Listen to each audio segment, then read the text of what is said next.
just stabbed myself in the eye. Let me double check. Ooh, okay. Kind of touched my eyelid there. So we obviously have the leaded hash curler is what I was gonna say.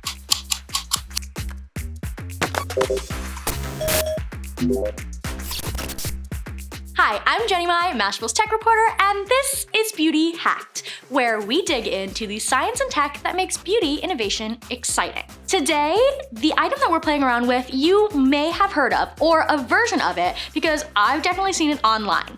It's called the Lash Star Heated Lash Curler. It's essentially like a curling iron, but for your eyelashes. A heated lash curler, exactly.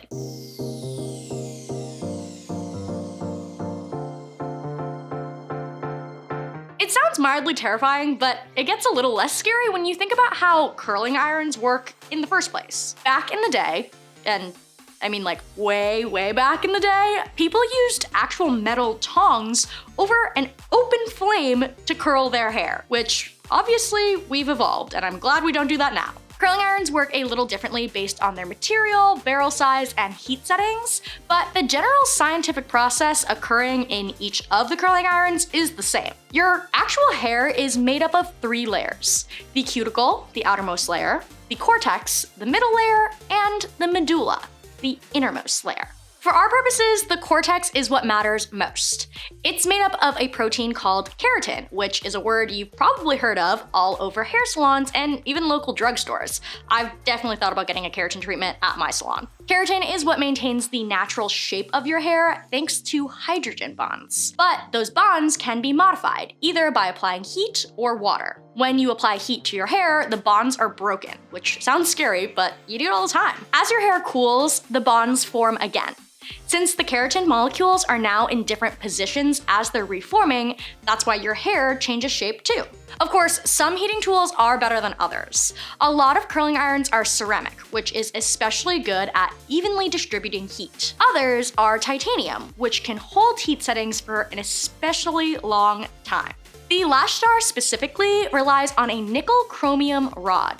It's supposed to lift, curl, and style your lashes using gentle heat. So let's actually open this thing and see what it's all about.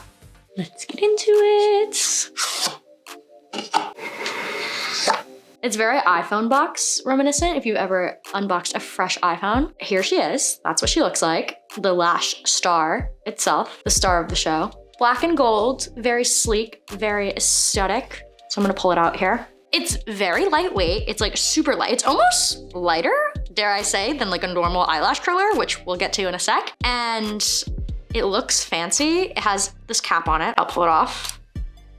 And this is the part, the rod that actually heats up. It has these grooves here where your lashes should actually fall into them. So that's the part that will like separate your lashes and ideally curl and style them. It has one main function button right here, which turns it on, and it has 4 heat settings actually. So you should be able to choose between 65, 75, 85, and 95 degrees Fahrenheit. I tend to go just to the max because I guess I don't really care about damaging my hair with heat all that much, but maybe I'll care more about my eyelash hair. That's pretty much the whole thing. This rod gets hot. It does heat up in what is supposed to be as little as 10 seconds. So we'll see how that actually measures up. So we obviously have the heated lash curler, but I'm actually going to demo it against my trusty steed, the very normal lash curler that I'm sure you have seen before. This is what it looks like. It looks like a medieval torture device, and we've just subjected ourselves to it for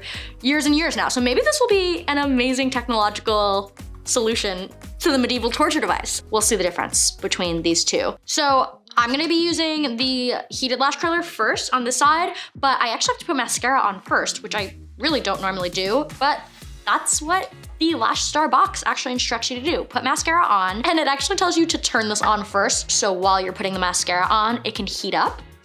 So let's do that. So I'm gonna turn it on, and it automatically goes on to 65 degrees, but I think I'm gonna put it at the max, at 95, because I'm not afraid. I'm not afraid of the heat. Bring it on. I'm gonna let it heat up on the table here while I put my mascara on. Hopefully it doesn't burn the table. You know, like when your curling iron is heating up or something? I always am like super conscious about where I'm putting it on the table. But it's actually, the hot part is not actually touching the table since this handle part is so round. So that's good. We'll let that heat up and I'll put on my mascara in the meantime, which feels super wrong before curling. Okay, mascara is on. It feels like wet right now, so that's interesting okay, let's see if this is hot. Do you think I would burn myself if I touched it and it was 95 degrees? I'm gonna do it. I might regret it. Oh, update, didn't burn myself. It's such a small surface that I think I would have to really like hold my finger there to burn it. And also, it's only at 95 degrees. Like, I feel like I've touched things hotter than 95 degrees probably, right? I can't like see, like it's not red or anything, so there's no like indication that it's fully warmed up, but I think it's warmed up. It says it's only supposed to take 10 seconds. So let's try it. Oh yeah, I can definitely feel the heat.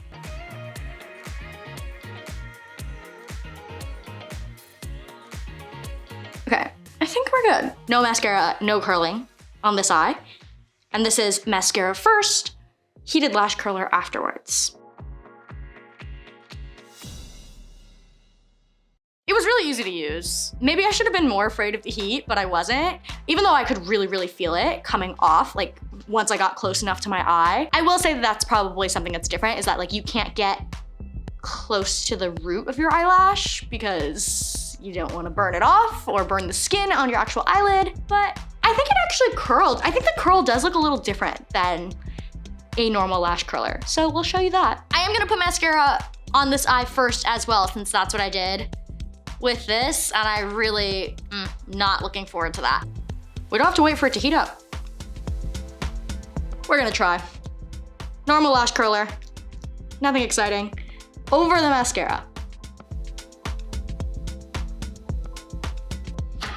Let me stare at myself really close, hang on.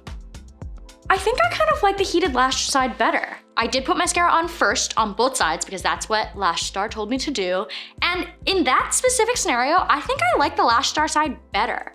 It's not like the most like obvious of curls in my opinion, but I think because I put mascara on first, it's more dispersed on this side with the heat, whereas because I put the mascara on first on this side and then clamped them together, I kind of feel like they're clumpier and all of my lashes are kind of like forced towards the middle here. I'm also going to try the same thing, but I'm gonna curl my lashes first and then put the mascara on because that's what I would normally do with a normal lash curler. So I'm curious to see how the Lash Star will perform that way too. I know that's not what the box told me to do, but maybe it'll be better or maybe it'll be worse, but let's see.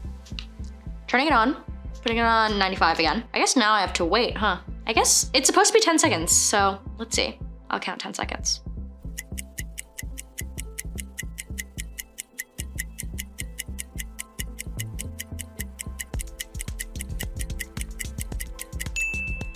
I think it's been 10 seconds. It's warm. It is warm. I keep like forgetting that I can probably touch it, like it'll be okay. Okay, let's try it. Whoa, it's like not working. Ooh, okay. Kind of touched my eyelid there and I'm fine, but it wasn't the most pleasant feeling. I'm trying to get really close to the root because I feel like it's not working.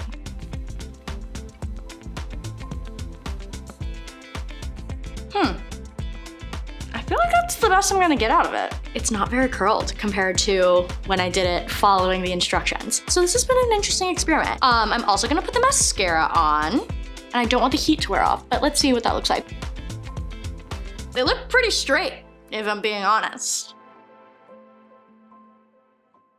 Let's get into the overall thoughts of this whole entire device. So let's talk about whether it actually worked, the did it work scale. Well, you've seen it, you've seen the comparisons. I think it does work. I think it curls your lashes to some extent. It's a very different experience of using it.